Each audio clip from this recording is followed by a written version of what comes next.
阿娘。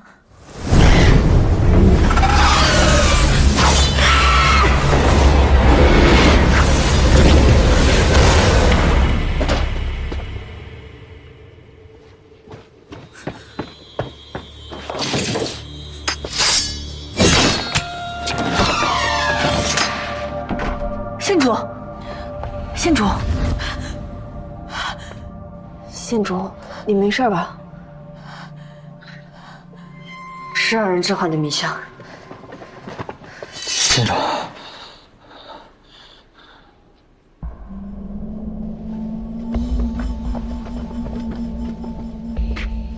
是刘德义，死人了！县主杀人了！你是要替内业局断案，给县主定罪？闲杂人等一律回避。县主，我来吧。体纹未散，一刀毙命，刀口深且窄，应是匕首所致。这血颜色有些深了，应该已有半克左右。县主进来前，这人就死了。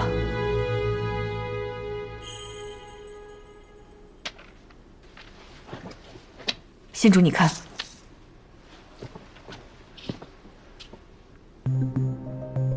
我进来时，凶手应该刚走。刘德义配合凶手在水桶上涂上桐油，回来后凶手把说好的报酬交给他，接着，刘德义毫无防备地往外走，被凶手从背后抹了脖子。之后我走进仓库查看，凶手从后窗翻出。 将前门锁住，并布下密言。动作够快的，案发1个时辰不到就把帮凶灭了口。我去追，不必追了。此人谨慎利落，地势早就计划好了路线，半刻足够脱身。后宫一个小小的内室，不可能弄到那么多桐油。我去查。县主。 你没事吧？死不了。我出去走走，你把尸体抬回内业局，查完以后，来晚神珠出州。是。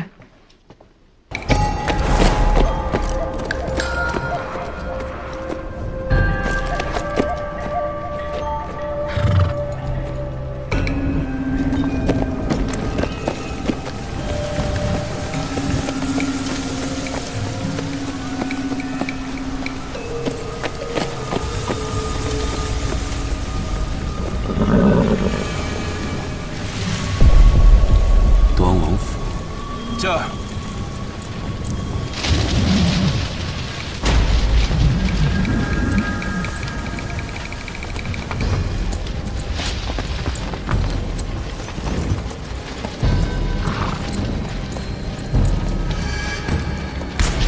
又是端王府，鬼打墙。不对，河谷二织女星和天津二，此三星分布的形状。 怎会在冬季出现？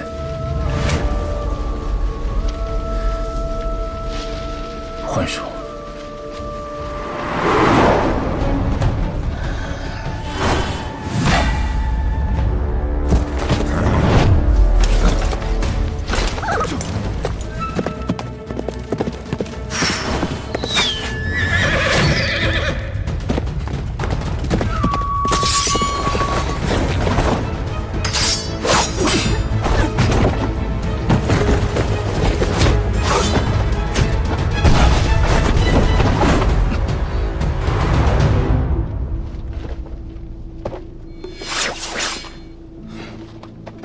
大理寺司职顾灵州，太史徐太史丞夏怀瑾。我方才看到那黑衣人一路跟着你，赶到时他正要离开，那人可伤了太史丞？中了他幻手，并无大碍。多谢顾司职关心。太史丞这是要往哪里去？今夜可无宵禁，各路妖魔都伺机而出，很危险的。我要去哪，顾司职怎会不知？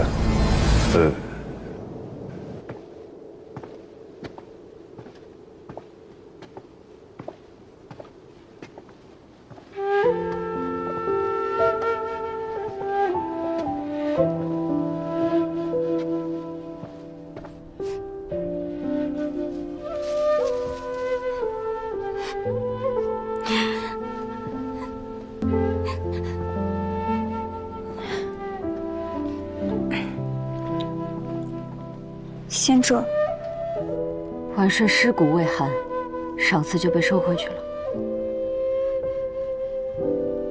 怎么连原本的摆设也收走了？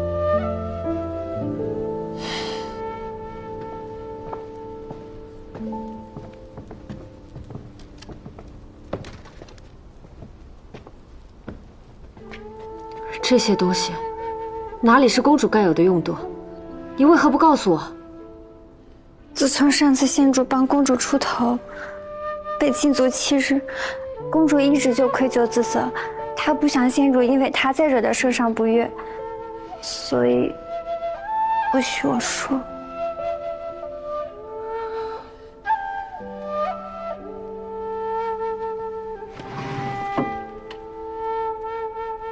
为何会有这么多丝帕？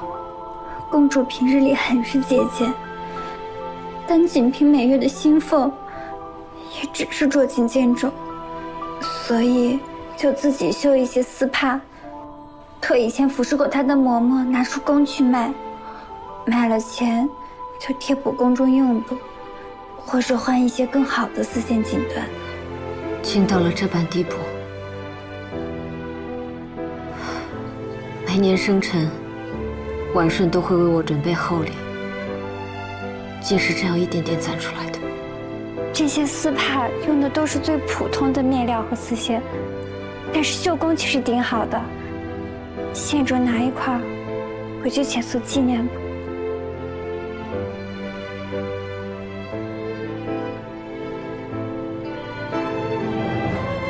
婉顺的阿娘石颜纳姬，据说能义务引白鸟。我只知婉顺善舞，没想到竟有刺绣的好手艺。贤娘子身份地位，要早早后事。除了县主，公主便没有再相好的姐妹了。不过县主平日里公务繁忙，公主也不便再多叨扰，就自己绣一些丝帕，既能贴补用度，又能打发时光。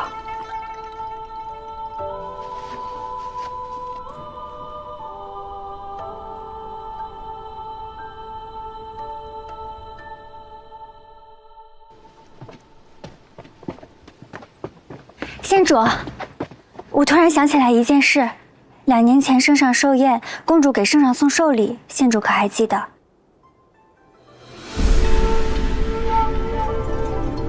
爱妃，你看呢？这龙腾四海的双面绣可真是精致，能绣成这样，定有多年的绣工，而且也能看出送礼之人的一片真心。好，赏。是婉顺，传使我公主。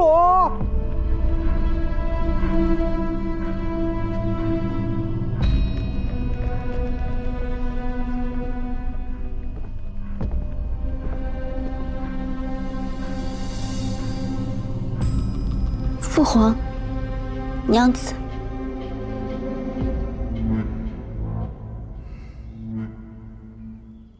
崔曼淑和婉顺一样，准备的寿礼都是龙腾四海双面绣。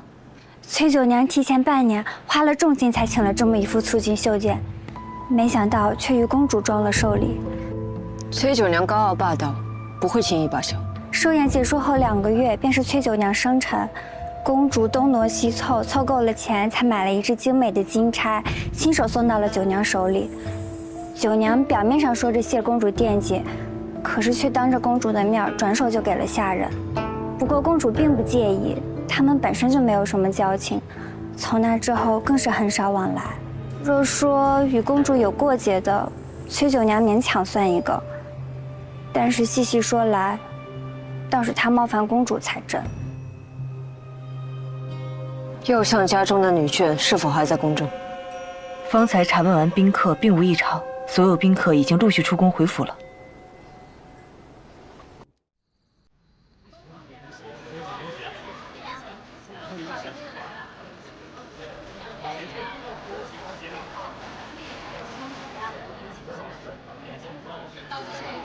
一拜天地。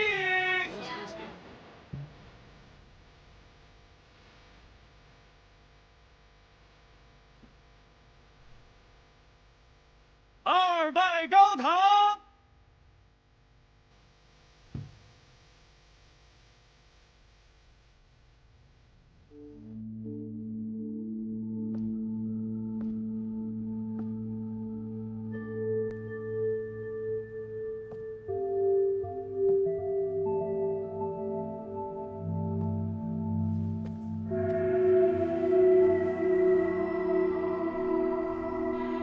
从今日起，你便是我的妻了。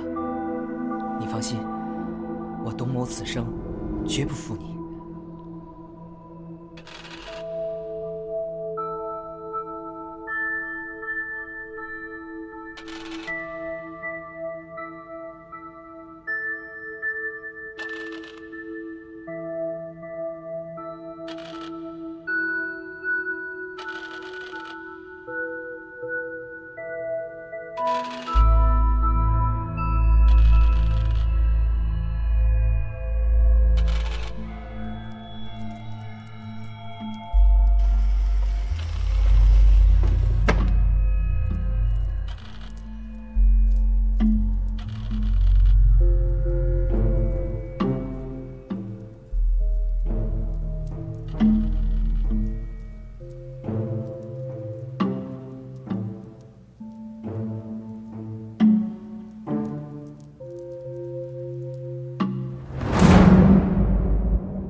怎么是你？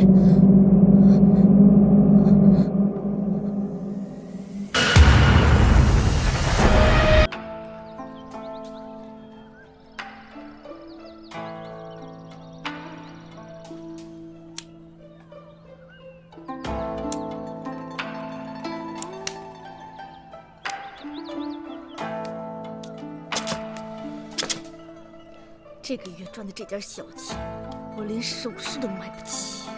四娘，你花容月貌的要这些东西多俗气啊！我就是一个俗气的人。我公孙四娘有今日，还不都是因为你白吃白喝白住害的？哎，咱把话说清楚了，今天樊社成这样是自己经营不善，这个锅我可不背。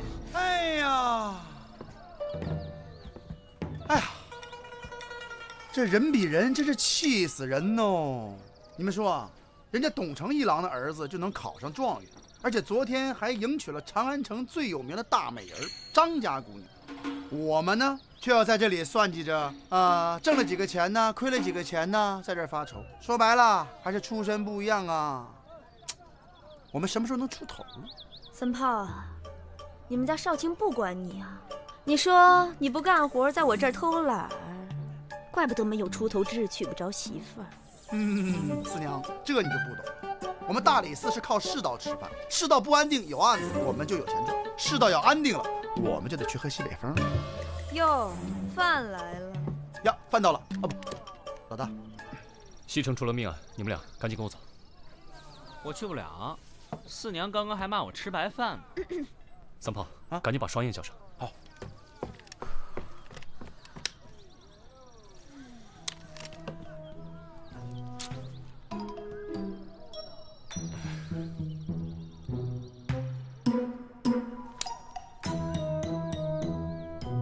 现在世道安定，那你的意思就是没钱给了呗？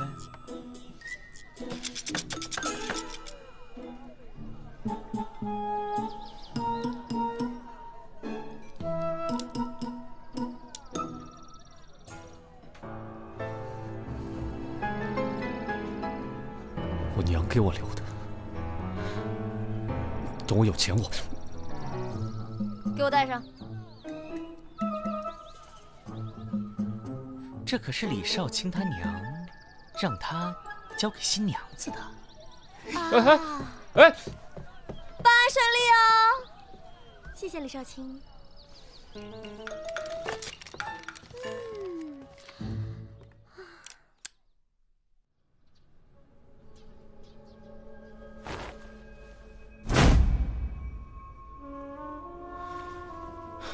这下手可真够狠的，脖子都差点给拧断。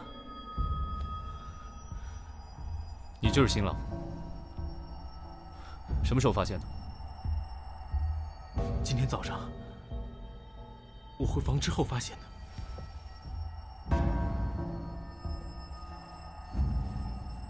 今天早上回房？那你昨晚干什么去了？昨日宴请司礼，不免多喝了几杯，不胜酒力，就在前厅睡着了。今早醒来，本想跟小倩赔罪，没想到他竟然……谁能证明你昨晚没回房？这父母早早睡下了，我送走宾客回到前厅，就睡着了。那就是说，没人能证明你昨天晚上没回房间，你可能就是杀人凶手了。血口喷人啊你！我怎么可能杀死小倩？我与她青梅竹马，感情深厚，怎么可能杀了她？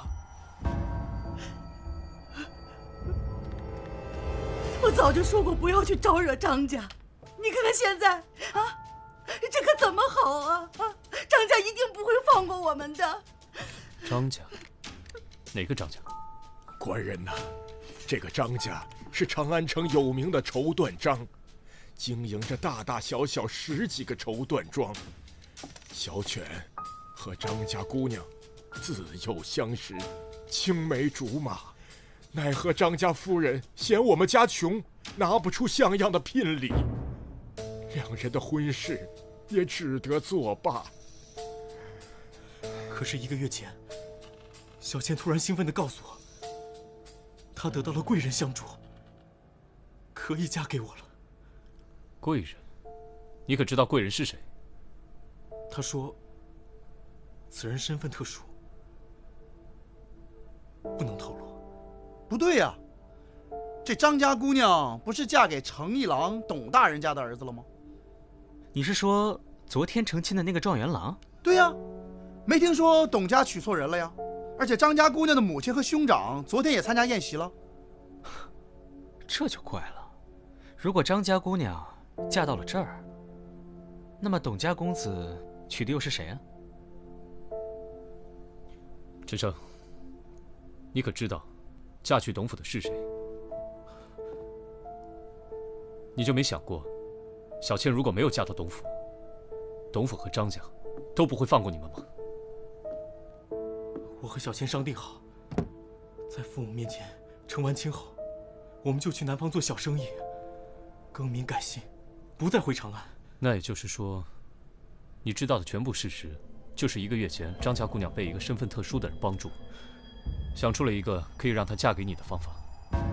是，但却在成亲这一夜被人杀死了。那清晨你来到这个房间的时候，可发现有其他异常？这张家姑娘平日可有什么仇人？没有。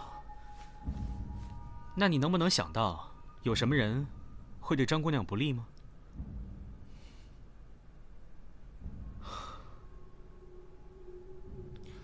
来人，把她带回大理寺收押。官人呐，官人饶命啊！官人，小儿冤枉啊！老人，您放心，只是审问，不是定罪，我们不会冤枉一个好人的。老人家，还劳烦您，这屋里的东西先别动，也许我们还有用。尸体呢？来晚了你，要我管？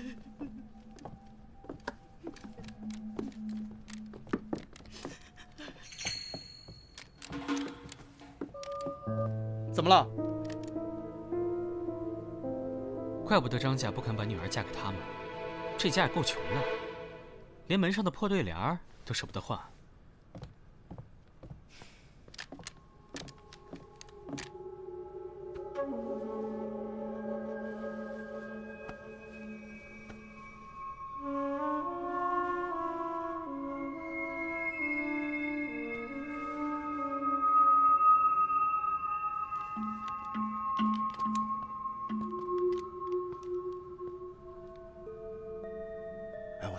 咱们不去查案，跑这儿来干嘛呀？你傻呀？既然张家姑娘已经死了，那嫁进董府的是谁呢？嫁进董府的是谁呢？董公子这么年轻就考取了状元，前途锦绣，长安城里多少女子都想嫁给他。啊，我懂。哎，这样张家姑娘死了，对不对？取而代之的，就以后可以过上好日子呗，对吧？哎呀，可这都是咱们猜测的呀。人董家凭什么交出新娘子啊？这就要看咱们李少卿有多大面子了。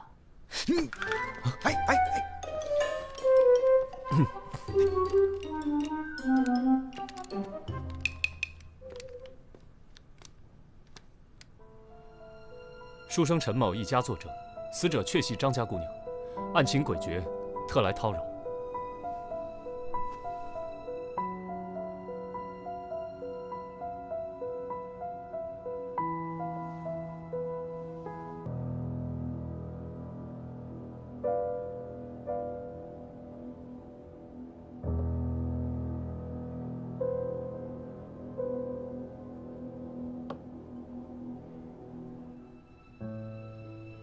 既然李少卿质疑我家媳妇儿的身份，本官已派人让犬子带媳妇儿过来请安，让少卿一辨真假。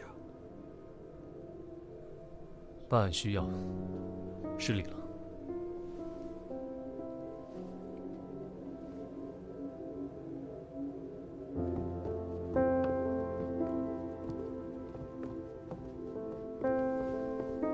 父亲，果然是个大美人呢。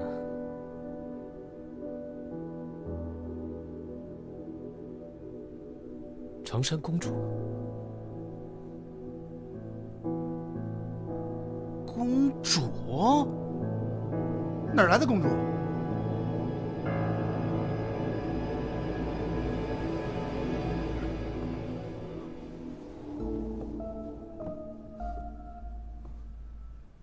您怎么会在这儿？你真的是公主？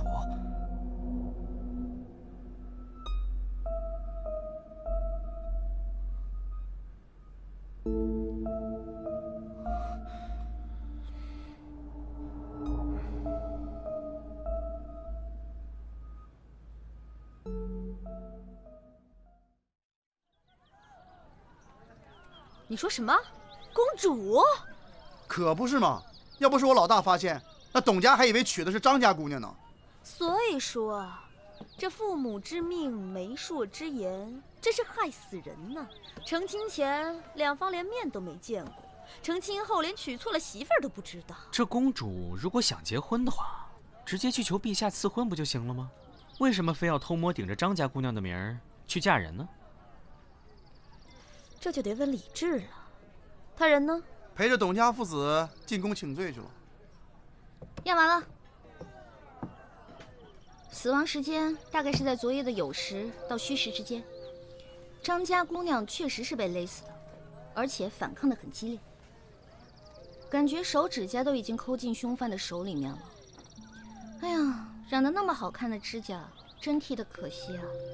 哎，我一直不懂你们女孩为什么非要染指甲呢？自自然然多好看。你懂什么？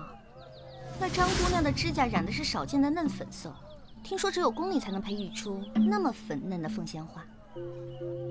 这张姑娘又不是宫里的女人，她为何会有宫中的粉色凤仙花呢？这还用问？当然是公主给她的。哟，回来啦！陛下有没有封你的功啊？没治罪就不错了。你没问问陛下，公主为什么要顶着别人的名字嫁人呢？陛下本来有让公主去西域和亲的打算，但公主不从，陛下也就迟迟未下定论。公主应该是害怕夜长梦多，索性先下手为强，嫁给一个朝中的青年才俊。这个办法未必稳妥。如果陛下真要让她和亲，大可下旨让她改嫁。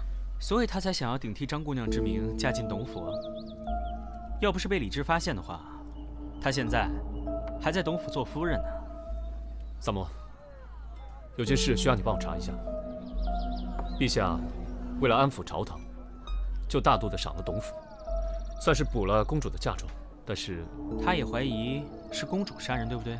除了新郎之外，最有嫌疑的就是公主了。但碍于皇家颜面，这事儿还得悄悄调查。如果真的查出来公主是凶手，那陛下打算怎么处置啊？其他我们管不了，我们只管查案。我们只管收钱。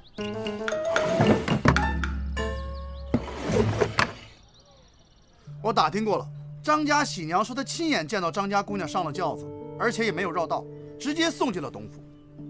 那就是说，在董府拜堂成亲的，是真的张家姑娘。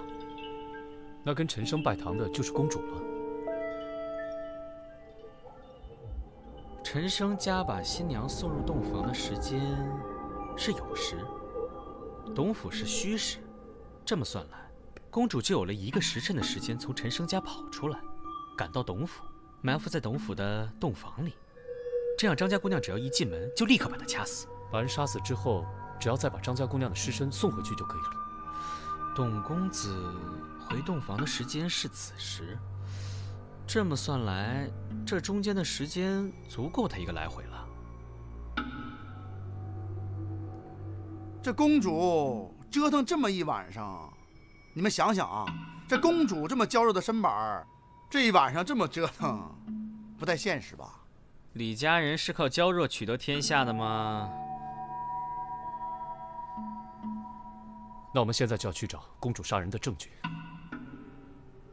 我记得双爷说过，张家姑娘死的时候好一顿挣扎，连指甲都劈了。如果凶手真是公主的话，在公主身上一定会留下什么伤痕。那谁能看到这公主身上有没有疤呢？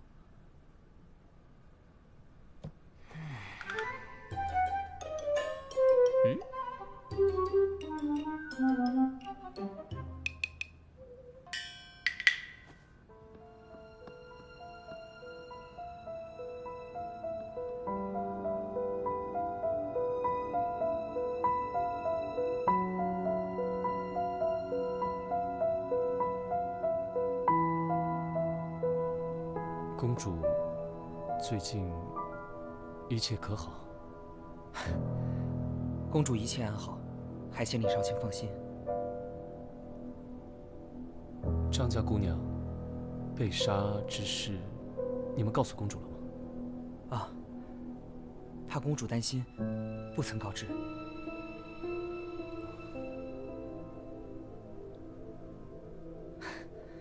少卿有什么话，不妨直说。公主的手臂或者别的地方有什么疤痕或是伤？请少卿说话掌握分寸，莫失了规矩。是我鲁莽了。时候不早了，恐不便久留。那晚和你拜堂之人，你觉得她是公主吗？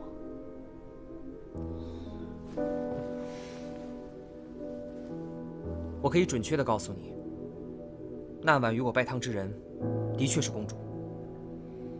那日拜堂之时，我曾瞥见新娘左耳后有一颗黑痣。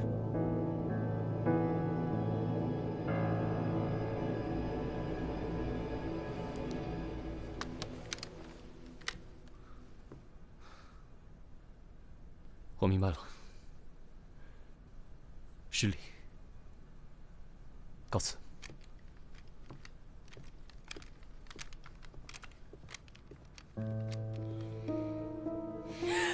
女儿，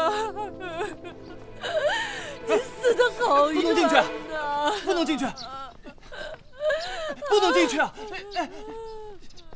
哎呀，这有钱人家的公子还真讲究啊！你说这空气里有什么呀？还这么挡着？你懂什么呀？多少人一到春天就容易花粉不服，人家这是保护自己。那也太娇气了吧！是啊，你以为人人都跟你似的，身体壮得像个野驴？真不经夸。老大快出来了。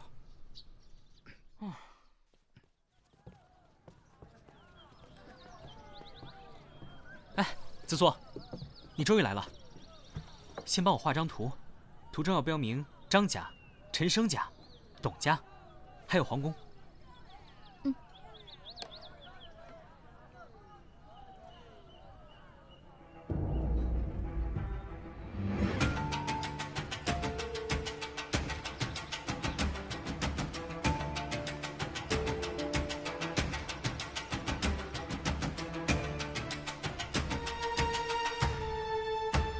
好了。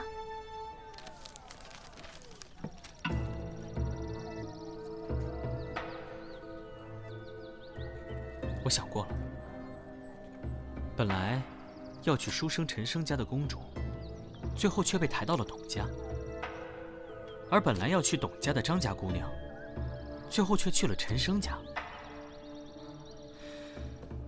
也就只有一种可能，公主跟张家姑娘在中途被人调了包。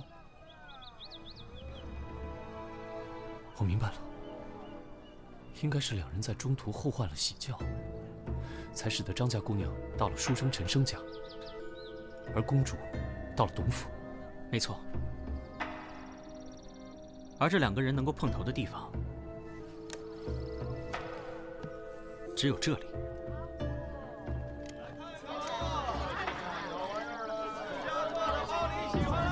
如果我们推测没错的话，这里就是他们调包的地方。现在关键的问题是，他们俩调包的方法。老大，老大，哎，我问过那个轿夫了，那天张家姑娘就在这儿，对，就在这儿，真的出了点意外。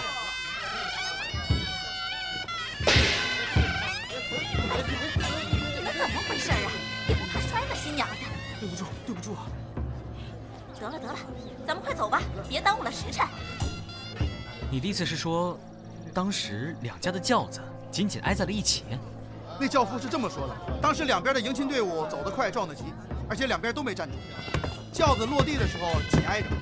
那轿夫还说，这两个轿子长得十分相像，要不是喜娘跟着的话，那个张家姑娘真不知道在哪个轿子。两个轿子长得一样，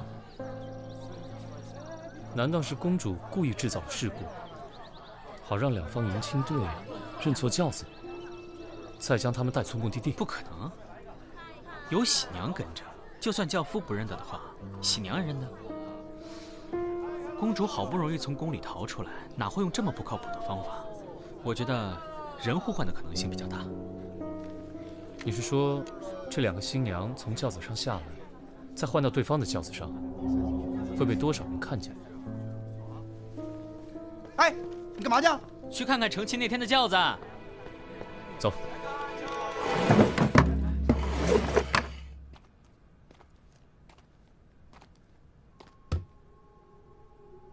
三炮，你说当时那两家的轿子是紧靠在一起，是前后靠呢，还是左右靠？左右靠。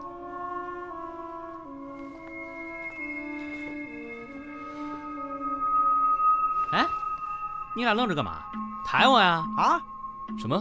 赶紧的！开什么玩笑？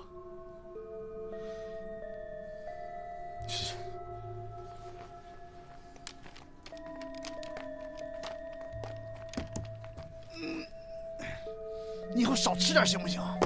你，哎，什么情况？这轿子底下有个翻板，上面有布蒙着，确实不易被发现。得了，李少卿，去跟陛下复命吧。公主不是杀死张家姑娘的凶手。此话怎讲？轿子底部有翻板，可进也可出。两支迎亲队撞到一起是提前算好的。张家姑娘和公主趁机从轿子里的翻板上跳下，换到对方的轿子中。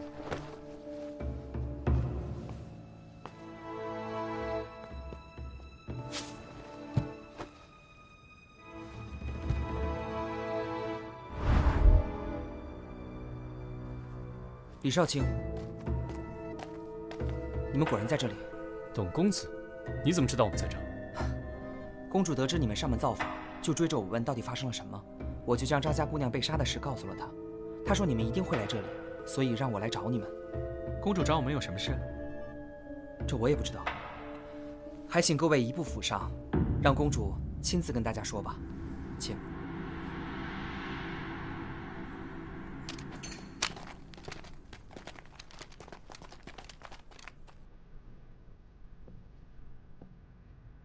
陛下一定派你暗中调查我了吧？其实你无需替他隐瞒。一个用自己亲妹妹的终身幸福换取不动兵戈的人，还有什么做不出来？张家姑娘被人杀死，我虽不是凶手，却也难辞其咎。如果当初不是我找到她，要替她嫁入董府，她也不会有如此下场。可是能嫁给陈生，张家姑娘应该还是很高兴的吧？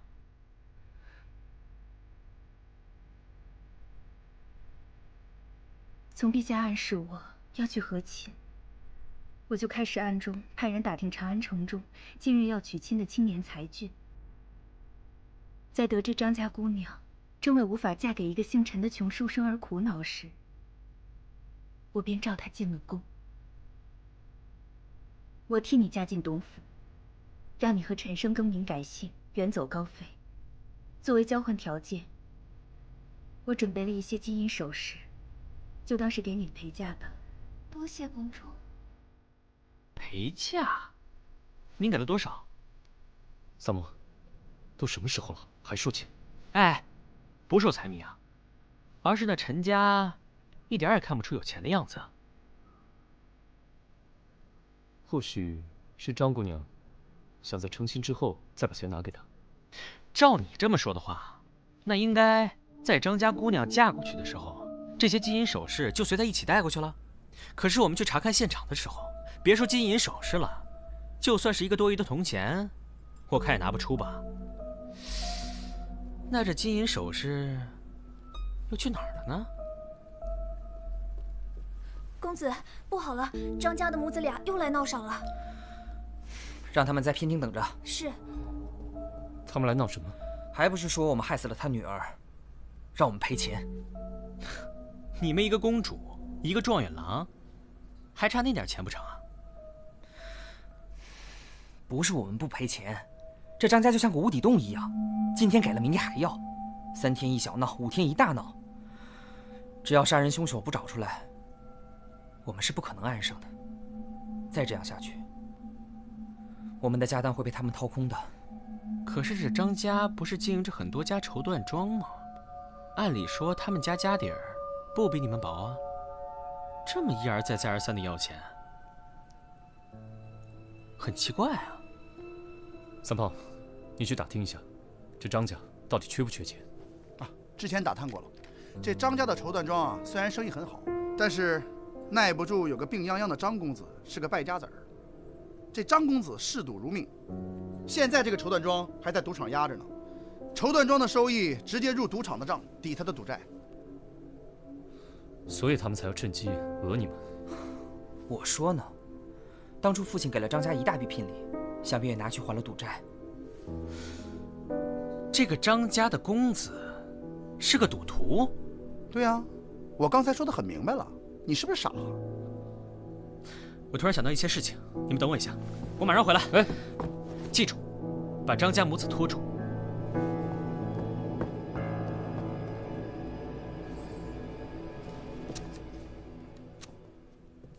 大娘，这副对联是什么时候挂上去的？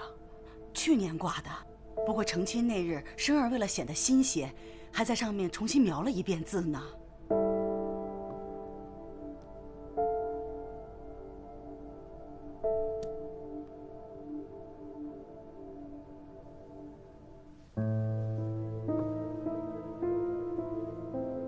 果然如此。董公子，你们这是什么意思啊？让我们等这么久，一个字都没拿出来。我可把丑话说在前头，今天要不拿出钱来，我们孤儿寡母啊是不会走的。张夫人，恐怕你从今往后都不能再从董府拿到1分钱了。哼，你是什么人？我是什么人不重要，重要的是，我知道是什么人杀死了您的女儿。什么？是谁？谁杀了我女儿？你快告诉我！这个凶手不是别人，正是您抵押了全部绸缎庄，把女儿嫁出去谋取高额聘礼，还上了他全部赌债的张公子，您的亲儿子。你胡说什么？子熙怎么可能杀他妹妹呢？是啊，什么人才会丧心病狂地杀死自己的亲妹妹呢？或许是发现妹妹私藏了另外一大笔钱，所以才动了邪念，起了杀心呢。儿啊，你倒是说句话呀，别由着他往你身上泼脏水啊！说我杀人，你有什么证据吗？我第一次到陈家的时候就觉得奇怪，好歹是娶亲啊，就算再穷，没钱换一副新的对联，那应该把上面的字翻翻新。可你猜怎么着？陈家的对联不但没有翻新，就连上面的字都剥落了。为什么？你说这些，跟我有什么关系？当然有关系了。你猜，那副对联上剥落的是什么字？陈家大门我就没进去过，怎么可能知道？少的字是书，弱冠弄柔汉，着落观群书的书。我问过陈家父母，陈生在成亲当日重新翻新了对联，那个字根本不可能剥落。那又是谁把这个字揭掉了呢？谁那么无聊，要去揭一个对联的字？是啊，谁呢？我猜会不会是书和书同音？有的人大概见不得书，那又是什么人最怕书呢？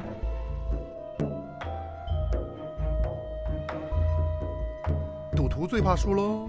没错。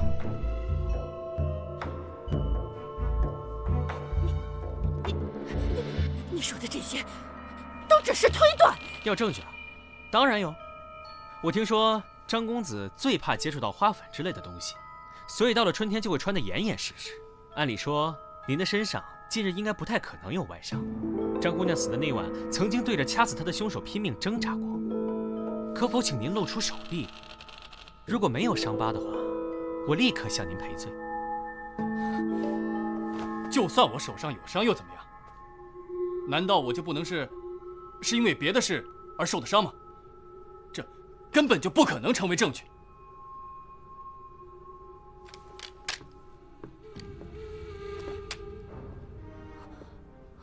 哎，你放开我！得罪了你。这是我喝茶时不小心打翻杯子，烫伤而已。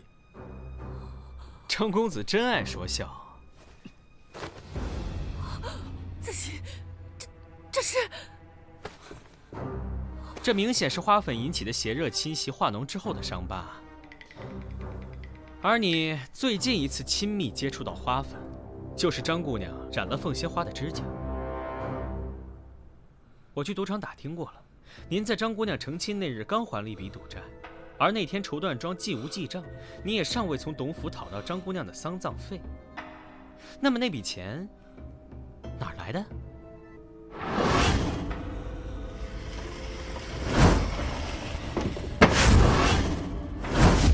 这根本就不能怪我，都怪他自己，一心只想跟着那个窝囊废远走高飞。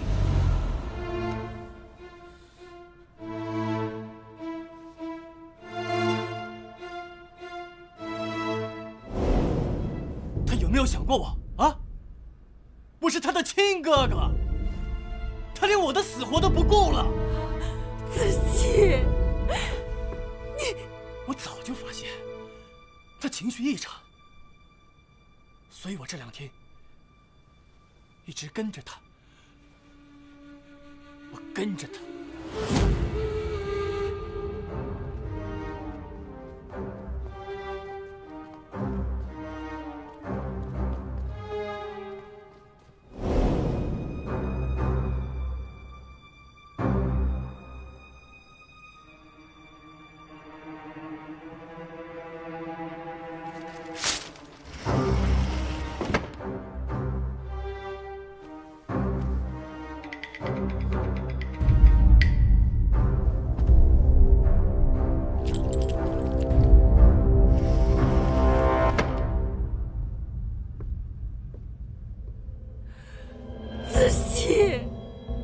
她可是你的亲妹妹啊！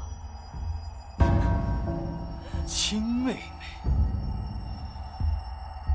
不顾她的幸福，也不顾她的感受，把她当物件卖出去。你又什么时候把她当成自己的亲生女儿了？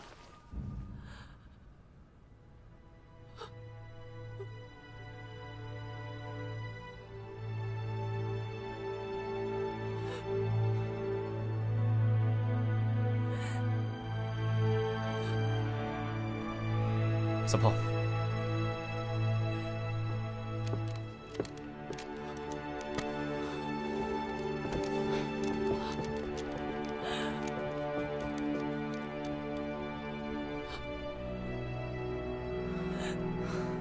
竟然有人为了区区小财，残害自己的手足。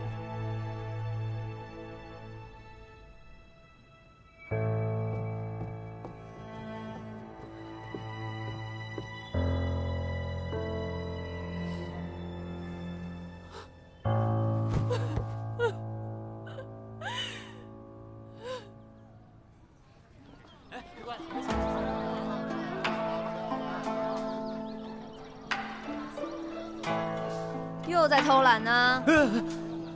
吓死我了！我刚做梦吃烧鸡呢。又想躲着不干活啊？我说4年啊，我刚眯一会儿就被你骂，我都不想干了，怎么了？啊，给你干活你又发不出工钱来，我何必苦着自己呢？翅膀硬了啊！那我告诉你，你在这儿待1天，我就得用你1天。有种你走啊！想走那天自然会走的。怂了是吧？少给我在这儿装蒜！地擦了，碗洗了。